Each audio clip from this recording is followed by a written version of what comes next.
कावा arts entertainment में आप सभी का स्वागत है। मैं कैमरामैन उपेंद्र कावा। आइए चलते हैं आज की खास।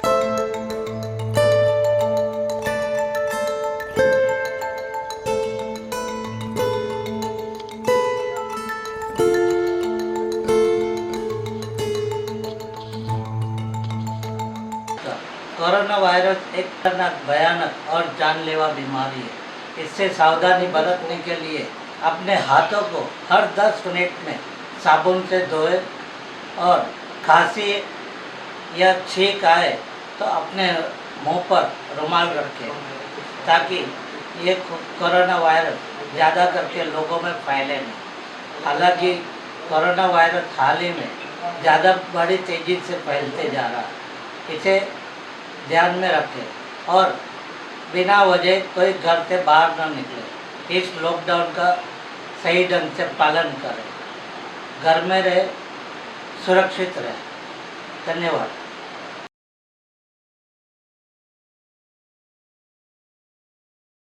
आज एक मुलाकात लेंगे हम एक जनता से उठे कई सवालों पर, जो कोरोना वायरस के लॉकडाउन पर लोगों के लिए असुविधा को लेकर घोटाला संक्रमण पर कई उठे सवाल। आइए जनता से सवाल करते हैं, मिलते हैं। आपका नाम क्या है? सभी देशवासियों को आपके छोटे भाई नितेश सिंह का सप्रेम नमस्कार। आज महाराणा प्रताप जयंती के उपलक्ष्य में सभी देशवासियों को हृदय से, राजपूत समाज को, हमारे सभी हिंदुओं को महाराणा प्रताप जयंती की बहुत बहुत बधाई। जैसा कि आपका सवाल है, कोरोना संक्रमण पे उत्पन्न हुई समस्याएं। आज हम सब अमीरों को देख रहे हैं, गरीबों को देख रहे हैं, लेकिन मिडिल क्लास को हम भूल जा रहे हैं। मध्यम वर्गीय परिवार जो है, आज अगर हमें लोन भरना है, घर चलाना है, तो हम किससे कहने जाएं?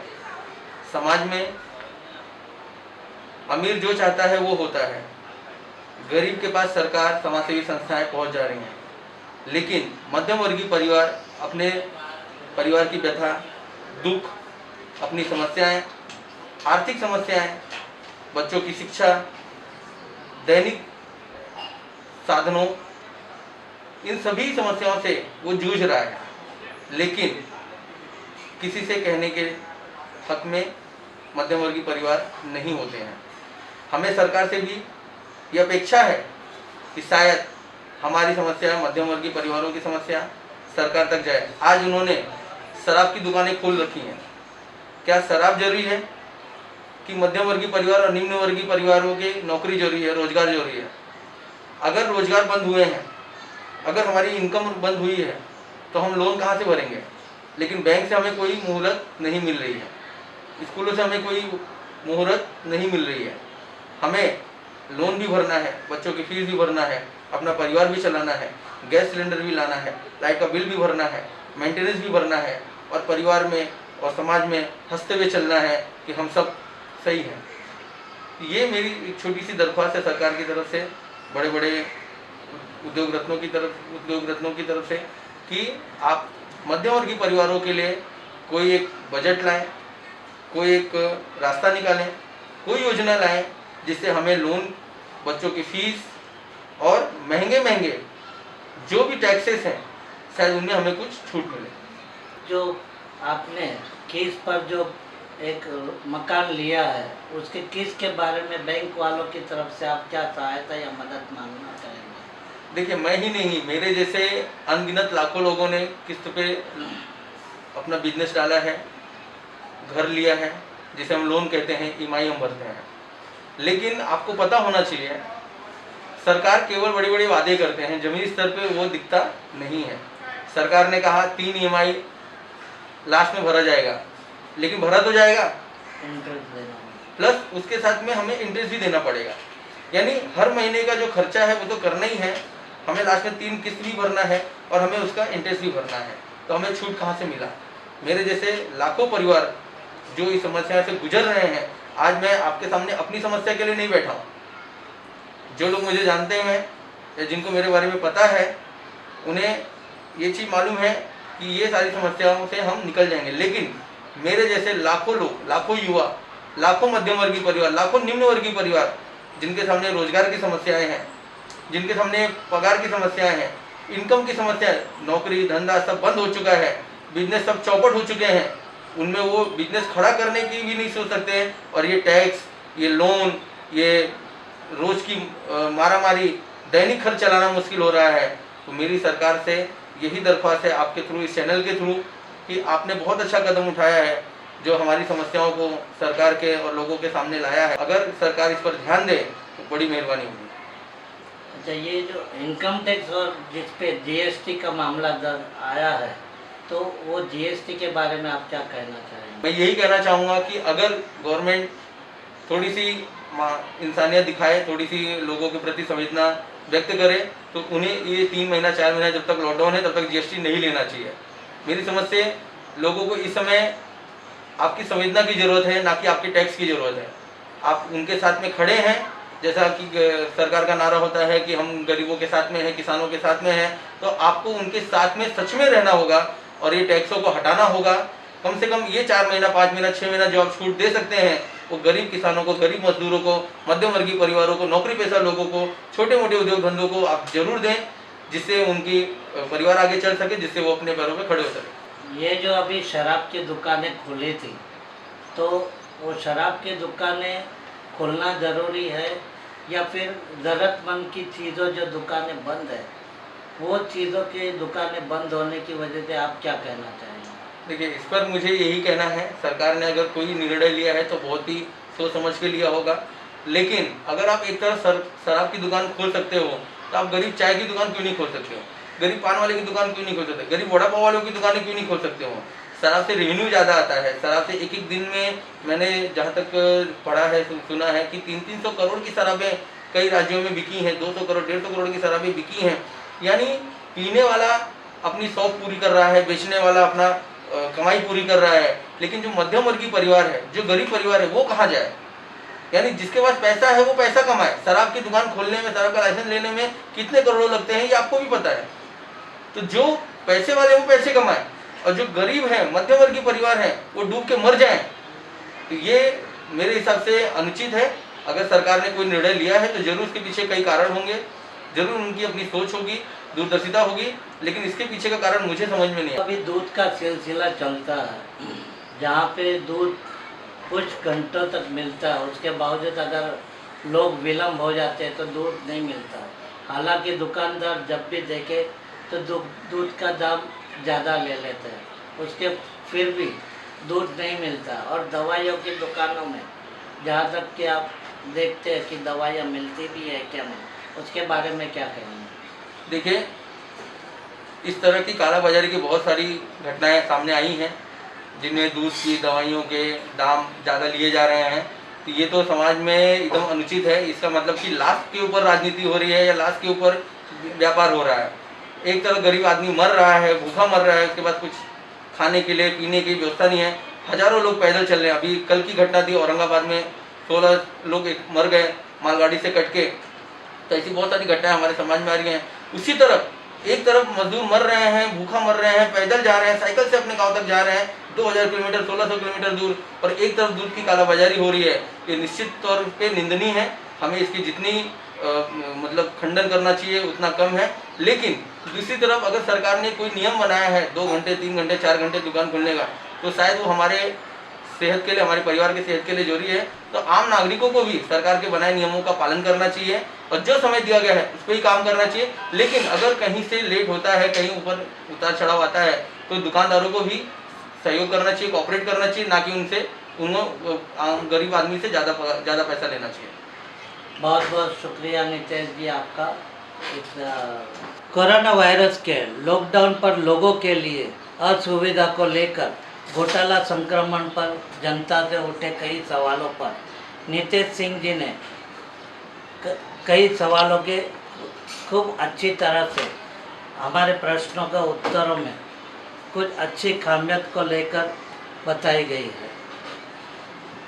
जो कहते हैं कि प्रश्न पहला उठता है कि घरों के अंदर लोग रहते हैं तो सुबह सबसे पहले उठते के साथ में घर के चूल्हे में, किचन जिसको कहते हैं, जिसका चूल्हा एक माचिस या दिया सलाई से शुरुआत होती है।